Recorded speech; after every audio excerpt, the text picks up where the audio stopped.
कलदम TTP commander Nasrallah को कराची से गिरफ्तार कर लिया गया है। इंचार्ज सीटीडी खुर्रम वारिस के मुताबिक गिरफ्तार दहशतगर्द केपी के पुलिस को इंतहाई मतलूब था। इसी हवाले से बात करते हैं deputy bureau chief Karachi Asim Bhatti से।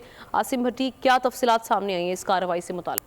देखिए, काउंटर टेररिज्म डिपार्टमेंट ने कार्रवाई की है और कलदम तंजीम का कमांडर नसरुल्लाह इसमें गिरफ्तार हुआ है और हुकाम के मुताबिक इस मुलजिम का जो भाई है मुस्लिम खान, जो कि टीटीपी का कमांडर है, उस पर केपीके की पुलिस की जानिब से 3 मिलियन का इनाम मुकर्रर है, जबकि इसके साले पर भी 2 मिलियन का इनाम मुकर्रर है। मुलजिम के करीबी अजीज जो कि केपीके पे मतलूब भी हैं और मुलजिम अपने दीगर रिश्तेदारों को भी जो है वो जो इस तंजीम में वाबस्ता है उनकी फंडिंग करता था, जबकि अपने भाई के लिए जो है मुलजिम यहाँ से चंदा इकट्ठा करके अफगानिस्तान रवाना करता था, जबकि मुलजिम जो है वो इनका इलाज मुआवजे में भी मुआवनत करता था। जी ठीक है, शुक्रिया आपका।